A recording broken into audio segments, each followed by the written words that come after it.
Hey, hey, howdy, folks. This is Mike Gingrich once again with another episode of the Halftime Mike podcast this week. Very excited to have a special guest, Sue B. Zimmerman, with me, and we are going to be talking Instagram and Snapchat. So very excited about that. You know, on the Halftime Mike podcast, it's always about making it practical, doable for you as a small business owner and marketer, and so that is our goal today. Now, let me give you a background on Sue. She's not a newbie here.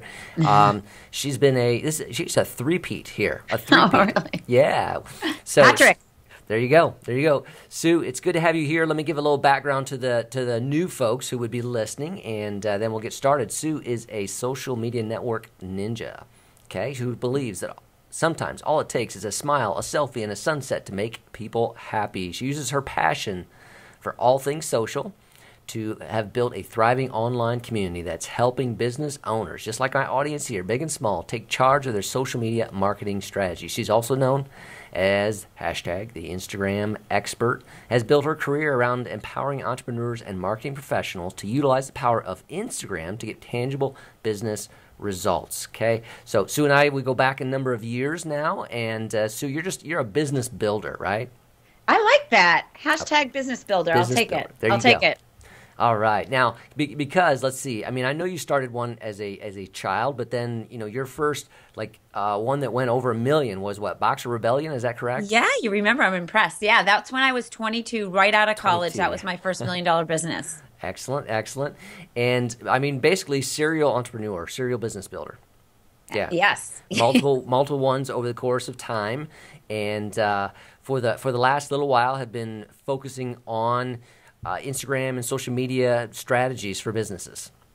You got it. Okay, all right. So let's start out with the Instagram then, just to get a little background, because I know we want to move into Snapchat today as well, and even the combo of how those can work together. But Instagram continues to evolve and change as well, and there's been some significant changes. Yeah, logo as well has changed in the last.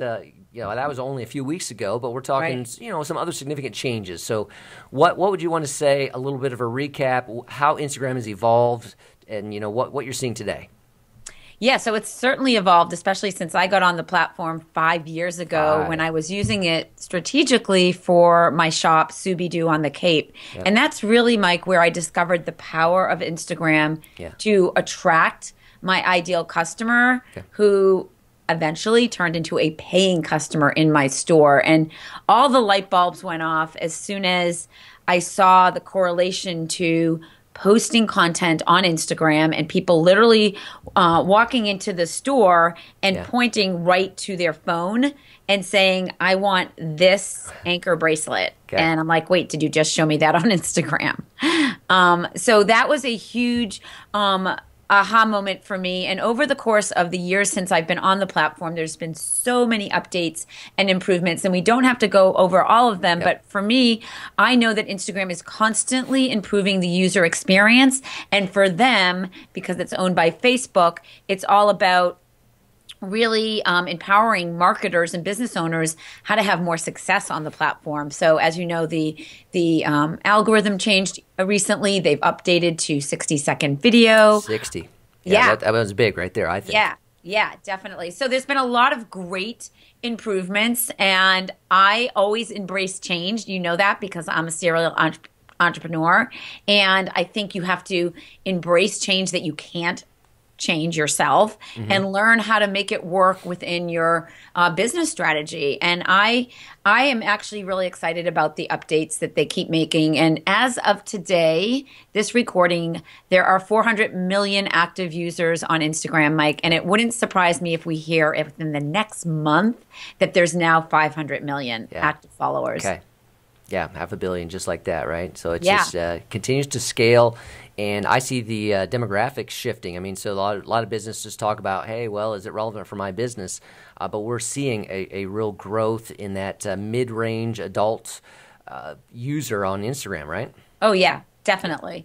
I mean, I will be honest. My daughter, Lila, who's 20, Fresh Fit and Fearless on Instagram, she gets more engagement every single post than her mother does, but it's because her demographics are so actively engaging and on that platform more so than the adults that are working, hustling, not just on Instagram. Yeah. Okay. So they're the younger demographics really tied into it and active there. So she's getting some significant traction. Let's just go into that a little bit in a moment, because that's a great story in itself. I mean, she's absolutely. Yeah. I love talking about her success, because not only because she's my daughter, but it's real success that was born out of her personal passion of eating healthier. And she's become a full-fledged vegan over the past year. So she's been a year. She actually told my husband and I that she's been a vegan for a year last night.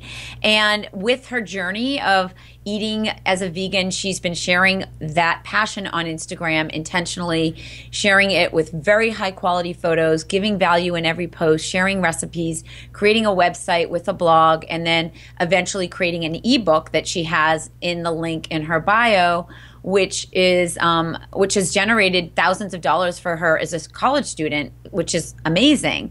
So a lot of people that are in business are like, how can I make money on Instagram? I'm like, listen, all you might need to start with is a simple ebook. Okay. And it doesn't have to be that complicated. The focus should always be, how can I give value to my followers with really great visual content, whether it's that 60-second video or a fabulous photo? And what kinds of call to actions can you use to drive traffic to that sales funnel? And Lila's done a really great job at driving traffic to her ebook, Wake Up and Be Healthy, which is on her blog. Okay. Excellent. Now, I like that, particularly what you said about adding value, because, hashtag add value. That's one of my philosophies always here. And now I liked as well the specific focus you said there about, and this kind of comes into some of your strategies that you teach about, using different types of call to actions on Instagram. And, maybe just touch base on that topic a little bit. Yeah, so I am the queen of call to actions, I have to say. I think it comes from my Boston vibe and being a little bossy. But I always do it with a big heart. I think that as a business owner, you need to understand and do the call to action dance in a way that lines up with what feels right for you. And I know that I've attracted a huge community, not only on Instagram, but on all other social platforms, so that when I tell people to do something, it's in the spirit of helping them understand what I'm teaching. And by getting them to take action, and I like to call it cross-pollinating across social platforms, people will follow me and fly with me and come because they know that where they're going is a place that I'm going to continue the lesson and hone in on the details of how to make it work for their business, which, Mike, as you know, can be different than what's working for my business. Yeah. I'm not saying that my methodologies are always correct, but I know that entrepreneurs, business owners, people that embrace Instagram and visual storytelling like Snapchat have gotten value. And it's been confirmed because I get 250 opt-ins from Instagram every week, and I convert people to paying customers. So I know that people like the way that I teach, and they like the experience that I give them when I give my call to actions. Does that make sense? I believe so. The experience, the feeling, the vibe that you're coming across that is motivating them to take some action. Yes, and the word is motivating. Absolutely. Okay. All right. Good. Now, with Instagram and with even a call to action, I think one of the questions that a lot of business people will come up with is, and you've talked about two examples here. So with Subidoo, that was a retail store. So that was posting a picture. Somebody saw the picture. They came into the store. So that was how they followed through. That's how you knew that they saw it there on Instagram. Then and then you mentioned you're getting opt-ins. So that was on your website.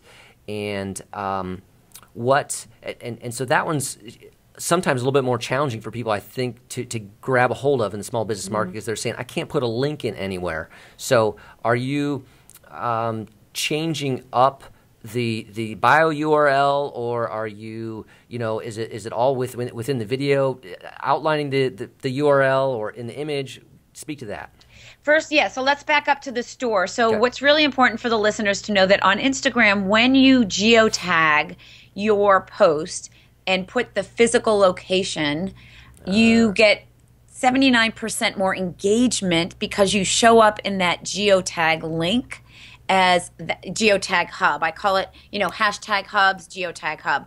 So I would always use the physical geographic location of Subi-Doo so people knew how to drive to my store, because when you click on that, it takes you into maps that then gives you play-by-play directions to get to my store, which was in a really tricky area to get to on the Cape because it's in this very exclusive resort place. Okay. So I wanted to mention that first. Secondly, with the bio, you're correct in that you have one URL, and I love that you have one because people that click it mean that they really want to, that they're a warm lead. I call it the natural sales funnel on Instagram if you've set yourself up for success. Okay. Success comes from having that great bio and curating great content, as you know, Mike. But when we post a Bitly link on Instagram, our strategies are as follows. Typically, the link that you'll see on our 3 different accounts, which we can link up in the show notes, Subi Zimmerman, the Instagram expert, and SBZ team, which is our account of my team and the behind the scenes of what it's like to work at my business. So it's really a great account for people to see if they're trying to get inspiration of how to post behind the scenes.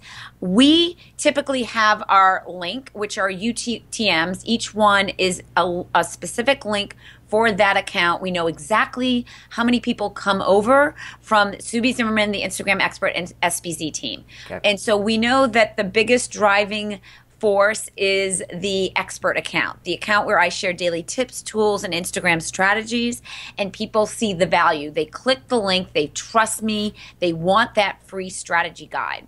So that is our opt-in. So it doesn't necessarily take people to our website, Mike, but it takes them to our opt-in. Okay. From there, they're on our email list, and we correspond with them weekly through our email, our newsletter. Okay. Now, when we're not showcasing that unique Bitly link, once a week when we publish our blog, which is actually today, Thursday, it's usually Thursday or Friday, typically Thursday, I will change up the link on Instagram, on the Instagram expert, and sometimes on my personal account, to our blog, because we want to drive traffic to our blog. We can retarget people with Facebook ads on our blog, and we want people to comment on our blogs and get engagement because we own that. We don't own any of the other social platforms, as you know. So we're using the promotional platforms such as Snapchat, Periscope, Instagram to drive traffic to our published content that sits on our website that we own, and we're getting great engagement. We're getting more shares on our blogs, we're getting more comments on our blogs, and we can retarget Facebook ads. So it's a beautiful thing. Okay. No, I love that because I'm all about,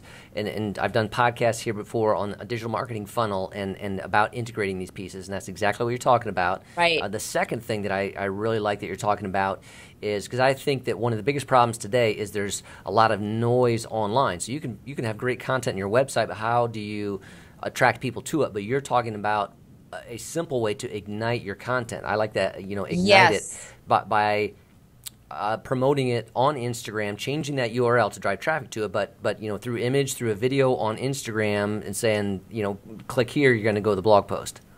Absolutely. And I like the word ignite as well because when this is our content for the week, for the month, and we know these are, we have a content calendar for the year. We also have one for each quarter, and we know what our content is for each week. So note that, folks. Planning ahead. We are very strategic at everything that we do every week of our business. So we know that the blog is gold for us. So once a week, we commit to that content push, that ignite it. So today, Mike, as it is that I'm going to be talking about this blog, is a perfect example for me to walk through what I did on Snapchat and what I'm going to be doing on Periscope to drive eyeballs to that blog post. Do you want me to go into the details with that? Let's do it. So this morning we had a team call. So we get on a team call pretty much every day really quickly on Skype, typically and check in, and it's just really great. Every small business, if you have a team, I strongly suggest it. Some people use Slack. We like to see each other, talk to each other. I have a small team. There's 3 of us. So we got on. We talked about the blog, talked about the social plan. So my plan today on social was to create a Snap story around the blog and adding value to the blog, which is not specifically the same information in the blog, but the story behind the blog. So the blog today is all about how to get your first 500 followers on Instagram, which is typically people's biggest challenges. How do I get those first 500? Because when you do, from that point on, it really grows quicker. It's those first 500. So that's the blog post.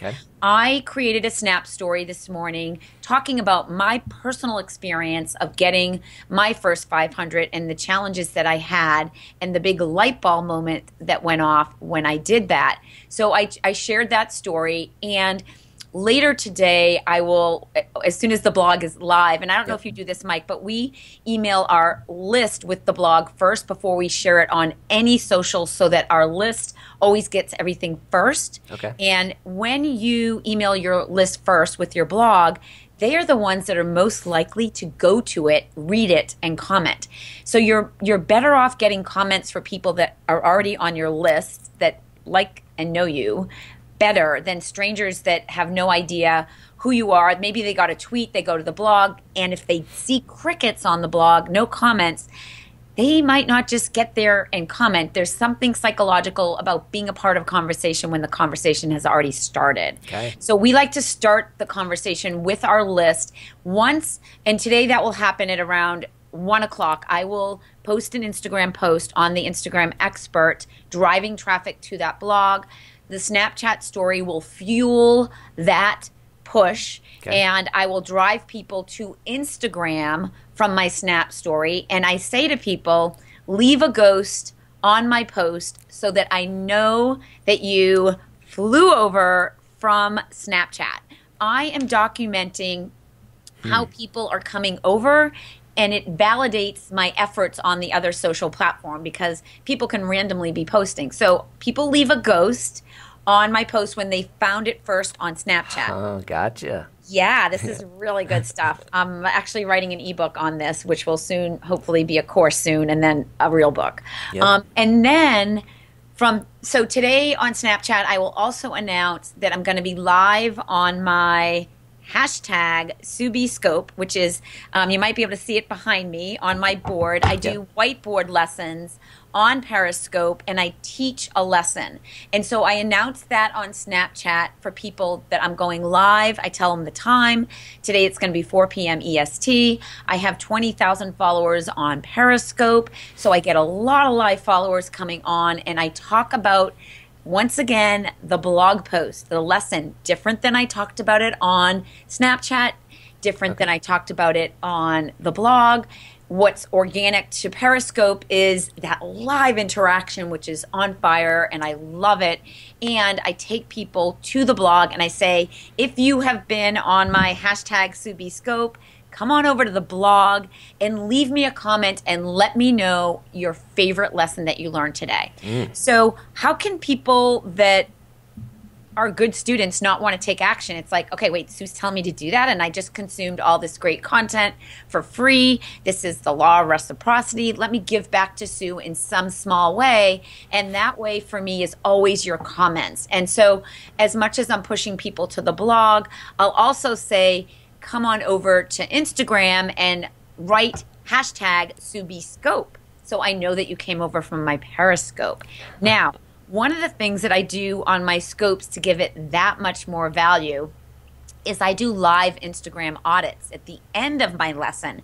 And in order to get an audit, you need to go to SubiZimmerman.com/audit, and you need to fill out an opt-in to get audited on my live scope. You need to be on my scope live to get picked. So I have my MacBook Pro in my hand, and I say to people, okay, who's here that filled out the audit? I have people say me, me, me. I check the list. If they're there, I do a live audit. Now, this is a lot to juggle. I am sure people are like, what did she just say? That's crazy.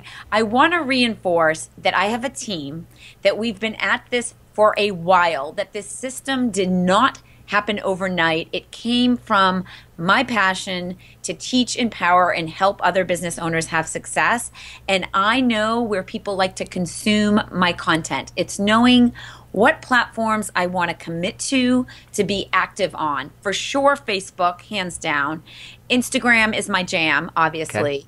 Love Snapchat for so many reasons. It's so easy to create a daily story, and I have a lot of followers on Snapchat and huge engagement there. And then Periscope, I'm combining with Facebook Live. So I have a dual tripod where I go live on Facebook and Periscope at the same time, and I am new to Facebook Live like many of the listeners, and figuring out my footing there, but I know that on Facebook it lives on forever, and that organic reach is magical. Okay. So is that's pretty much the system. There it is, and I'm hearing video, live video a lot there. So that's Yes. that's really working for you, and we've seen trends that way, and so you're just saying, hey, Oh yeah, this is where video it's at. for sure.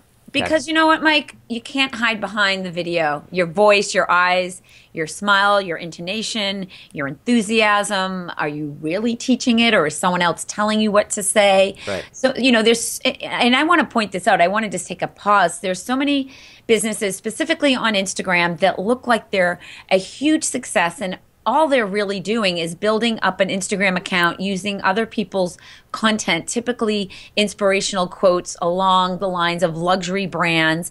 And then they're trying to sell sponsorship to get people to pay to be featured on their Instagram account. And it's just so not in the spirit of how I teach Instagram marketing for business. And at the end of the day, when you call out the owner of that account, they haven't had any business success. They're just using other people's imagery to create their own. All right, got it. All right, now I want to drill back into the one area we touched on briefly, and then that's the topic of Snapchat here, because I think it's a learning area for a lot of people, and small businesses are saying, what can we do with this? But I guess now you're talking about creating stories, and those stories are made up of the 10-second snaps, correct? And you're doing that. Yes. So every day on Snapchat, I've committed to teach an Instagram tip. So people know to follow me to get my daily Instagram tip. So Instagram tip on Snapchat. You get this, folks? Yeah. Every day. So they know, hey, listen, I love watching Sue. I consume one tip. It's going to help them with one pain point. And I teach it every day. And then you also get the behind the scenes of me, my family, my dog, my travels, and you really get to know me. I take you with me where I go. Now, the cool thing about Snapchat is that you can download a snap, or you can download the whole story at the end of the day. You can upload that story to Facebook, and sometimes I upload the story on my personal Facebook page or in a group. I never upload it to my business page because we're very, very intentional with how we post on our business Facebook page, Sue B. Zimmerman Enterprise. And Mike, the other cool thing that I do is I will download some of my 10-second videos or snaps and share them on Twitter. So I will repurpose snaps that are really good that I know that I can cross-pollinate. There you back go. To the bee, again. Sue B. Because I am, Sue B, the bee that keeps buzzing. So I know that there's content that you can repurpose on Facebook and on Twitter from Snapchat. And so Snapchat is my preferred platform to take pictures and video because you can download each one and save it to your camera roll. Okay. So if you are armed with your cell phone, like I typically am 24/7, and you see something and you're in your camera mode and not in Snapchat, you can't upload from your camera to Snapchat. It has to be in Snapchat. Yeah. So I prefer to be in Snapchat knowing that I can delete that snap if I don't want it to be part of the story, but I have it on my camera roll. Excellent. So I think that's like, in the sense of using it as a tool for video creation for even other things. I mean, obviously for Snapchat, but you're talking about Twitter. Some Facebook. for Facebook groups, all that type of thing. So I think that's a key takeaway for folks today here. Oh yeah. Okay, now you talked about Snapchat engagement. Now, how does engagement come back? Is that snaps back to you directly or what? So many different ways. So you get to see how many people viewed each snap, so how many people are consuming it and opening. You also see the screenshots and who took the screenshot of any of your content. So typically when I hold up a book that I'm reading, or I give a shout out to another snapper, or I talk about an Instagram account, because whenever I have product placement in my snaps, I always give the Instagram account, because for me, it's always taking people back to the gram. Yeah. Always. Okay. So on Snapchat, if I can give value and take people back to Instagram. So for example, yesterday I talked about Starbucks, Dunkin' Donuts, and Nikes, and I happened to have on Nike sneakers. So I took a picture of my Nike sneakers and I put at Nike on Instagram, on Snapchat. And so people take screenshots of the usernames that I give shout outs to on Instagram, so that they can go back and start following them, because they trust me and they know if I say, check out this account, they will. Similarly, when I'm with somebody that's actively on Snapchat, like my daughter, I will take her Snap code and share it after I've talked about her in a story. So I'm all about, this is my quote, Mike: when you shine the light on others, the light shines on you. Comes back. There he is. And so I'm always giving shout outs to brands. I'm always giving shout outs to other snappers. And that's part of kind of my personality and what works for me and what's given me that success. Separately, the private chat in Snapchat is pretty powerful. You can send a video.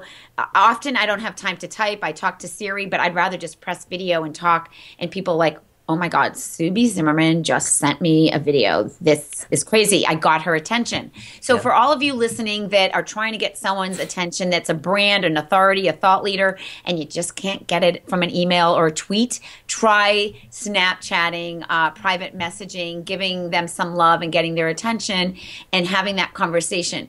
Back to that custom Bitly link that we did for Instagram, I also have a UTM for Snapchat. Same strategy guide, but we have one for Snapchat. So I send that to people every time they comment about Instagram or wanting to learn more about Instagram or loving what I'm teaching. I say, be sure to grab this guide. And they're like, thank you, thank you, thank you. So we're growing our email list, folks, from Snapchat. And just to reference that in a little bit more detail for the audience here. So when you're talking about that UTM, I mean, you're talking about like just a unique Bitly link, Bitly/something, and you're doing that unique on what you share on Snapchat then. Yeah, you know, a really cool thing that happened like maybe a month ago now, Mike, is that you can have a custom Bitly link. So my Bitly link is Sue.B- it's not even Bitly anymore. It's my name, which is cool. This is a new thing. But yes, to answer that, it is unique so that you can track it. Got it. Yep. I got one too. MikeG.biz is on Bitly there. So nice. All right. Excellent. Okay, so we've woven together some Instagram, some Snapchat, and I love how you're integrating, you're cross-pollinating those terms that you're using there. So as we wind down, let's frame my audience a little bit here. Let's say it's small business and they're not necessarily retail. Let's say they're a little bit more B2B. What should they be doing now to help themselves kind of begin to grow in some of these new social media arenas? So I think they should re-listen to this podcast. And really, really listen and extract elements of what I'm teaching that's going to work for you now.